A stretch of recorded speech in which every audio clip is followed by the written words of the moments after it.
Well, greetings guys, and welcome to Training with Addy. This is not a tutorial as such, but a video of my kind of training sessions. But in doing so, I'll be talking about lots of kind of like my tips and my ideas as I am kind of playing the game and showing how I go about trying to get a high score in this particular mode. Now, this is a map I struggle with, which is exactly the reason why I have chosen to do this one for my Training with Addy session.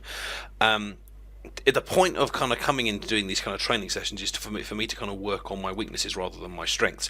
I find that in the maps like this, where the distance that you engage the players tends to be a bit longer, I struggle because the gun which I normally use, which tends to either be the AEK or the M16, they don't. I find them very hard to be accurate at a further range. So what I'm going to be using today is the G3A3. And I'm doing that because I want to try and force myself to improve my slightly longer game, which will hopefully then help me in other modes as well, like Conquest and Rush.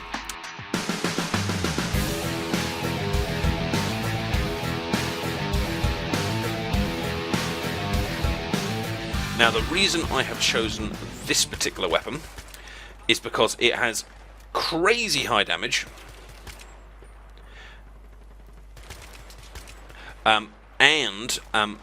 and completely vertical recoil, but it's quite a powerful recoil. So what I'm going to need to do with this particular weapon is pull down hard whenever I fire it to really kind of counter that recoil strongly, but at the same time I don't have to worry about pulling it left or right to the sides or anything like that. It's just going to stay more or less kind of on target in terms of that. But one of the issues with the G3A3 is that, imagine I was just kind of running around the corner and I saw someone right here. If I just kind of then just start firing, it's so big and like slow, I'm almost certainly dead. If they've got any kind of faster firing machine gun, a FAMAS, an M16, AEK, they're going to win this fight. So I've then therefore brought an appropriate secondary, and that's one of the other little tips. One of the other things I've been trying to work on is just taking a few extra seconds to work on my loadout before I spawn at the beginning of a match, and depending on what I'm taking as my primary, that's going to affect what I take as my secondary too. Now, I think there's enemies on my right, but I don't want to expose myself to that doorway. There we go. And now I've carefully cornered myself in a box. Yep. I was fairly sure that was going to happen, and yet I did it anyway. There's something else to work on. When you think you're going to die, if you put your head out, don't put your head up. I forgot what I was saying. Oh yeah, appropriate secondary. Yeah, so my current gun is going to fire very, very slowly and very, very like dugga up close. So I have chosen a secondary weapon to counter that. I've chosen the I think it's the M9. No, it's not the M9. It's a pistol. I can't remember what it's called. This one. You know, the one that with a very fast firing, multiple fire. 93R, that's what it is. It's the one you get from the co-op unlock. Because that's going to very nicely counter the slow firing pace of what I'm currently... Oh, there's someone behind me there. Right. I think that guy was killed from that side. I'm not completely sure though. There's nothing appearing on the map. That's weird. Oh, I was lucky there. Look at that, 6% health. If this guy's feeling nice, he'll drop me some health. Oi! Health, please.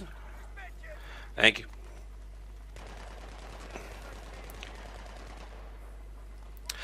So if and the same thing might go in reverse. If you're using a weapon which is a very fast firing up close weapon, then it might make sense to then counter that by using, say, like a Magnum that then gives you a very big, powerful bang, and it's accurate at long range. And again, if you're using a weapon that's kind of in the middle, then maybe pick a counter-metal weapon that's kind of in the middle. But either way, don't just kind of. I would recommend you kind of not just having one pistol that you use all day, every day. Change it depending on what you are carrying. What you are carrying around as your primary, because I think that will help. Now, one of the things that I try and work on very much when I use when I do TDMs, or any mode really, is not is not always moving exactly the same way or in the same kind of style, because different weapons work better at different ranges. And what that means in terms of a TDM is I need to try and engage the enemy at a range that advantages my weapon. Now, in the case of the G3A3, that means I want to try and avoid having them right up close. And if I do get them up close, quickly flips the pistol and bang, bang, bang, bang, bang. But where possible, I want to gauge them at kind of medium long, not too long, because then the snipers are going to have the advantage, like what just happened there, which I could head down toward getting, but I think I will try and perimeter instead. I think minimap is telling me there's some guys on there. It's behind cover. Right, he now knows where I am, so let's not stay where I am. One of the other things you learn quite quickly in TDM is that when you get a kill, or a couple of kills, firstly you can say hooray and look smug for a second, but what...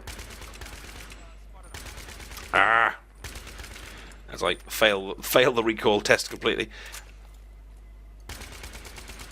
What's he standing behind? There we go. Oh, see that one on the right there? There we are, and now I need some health. One of the things you need to know is that as soon as you kill someone, like I've just done there, or killed 2 people, there are now at least 2 people that know where I am. I'm saying at least 2 because, firstly, there's the 2 guys I killed, and secondly, there's anyone that saw my red dot come flying up on the map. So potentially, there's now a whole team that knows exactly where I was. So you've got 2 options really, or maybe 3. First option: stay exactly where you are and just see if you can defend it. Second option is look back at the place where you were just defending. So those guys think, whoa, those guys might think I'm there.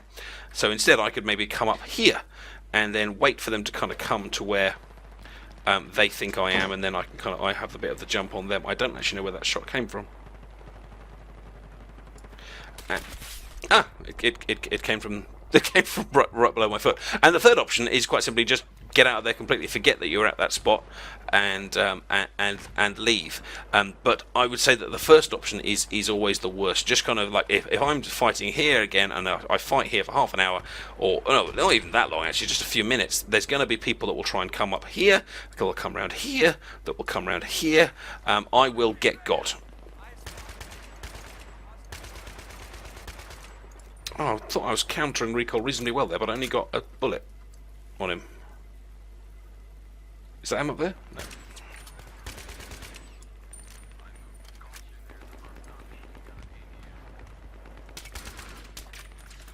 Nuts. I thought he was going to come up the top, but he didn't.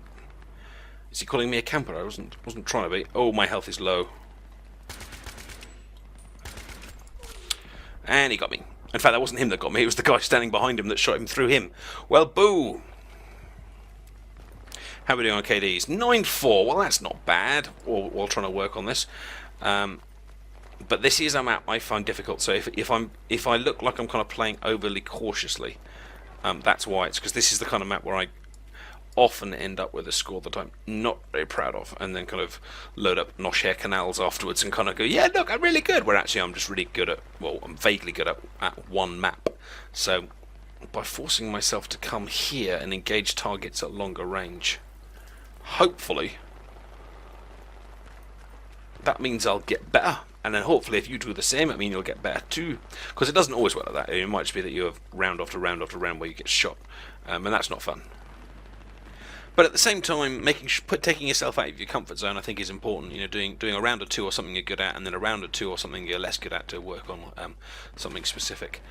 Oh, we've got some guys over there now. When you get a target like that, I tend to try and just tap fire it to get those single bullets out. And with a powerful gun like this, oh, I think there's someone behind me. Did I? Yep.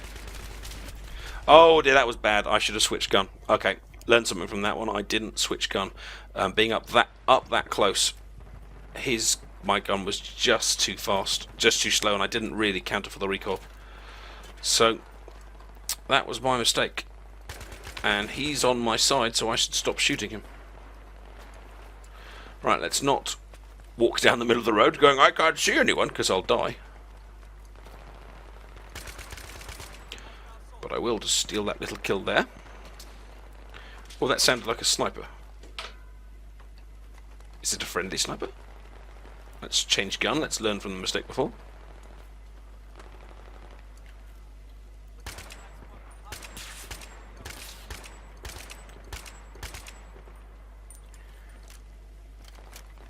Now, there's always that little kind of question mark when you're facing a sniper like that, because when you see that big white glare in your face, that means the sniper's pointing your way. But the question is, can you suppress him enough? Can you disorientate him enough? Can you kill him before he gets the chance to fire off that that final shot? Because if you can make the taking the shot so difficult for him that he can't take that shot. Just get this guy. Oh no, I'm not. That was completely my fault again. I didn't counter for the recoil, and I didn't aim slightly in front of him. So it's no wonder that's one of those embarrassing ones that you know you should have got, but at the same time, you didn't. Oh dear. Oh dear. There's a guy over there in that building. Now the question is, oh, there he is. He's not dead. Oh, and he's not dead either. Oh, this has not gone well. Let's go and hide right here and just let's lob a grenade in there because I can. I love these little kind of strategic fights. Like he knows I'm here and I know he's there, and now it's a case of who can kind of corner the best. And who's got a little friend to help him out?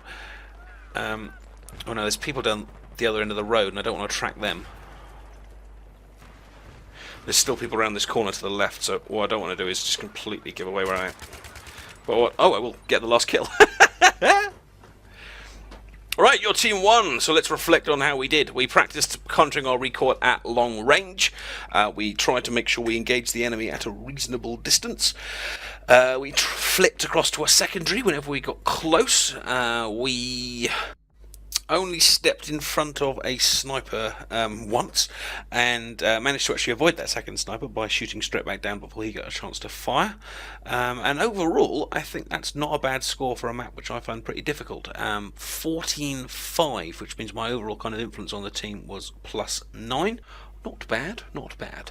If you found this little training session entertaining, useful, or whatever, then do please give it a like. If you've got any suggestions for how I can improve my game, or you spotted things that I was doing or not doing, then I'd love to hear about it, and do stick that in the comment section. And of course, please do subscribe, because I've got plenty of kind of more traditional tutorials about Battlefield and lots of other things as well. Take care, and I'll see you soon. Bye-bye.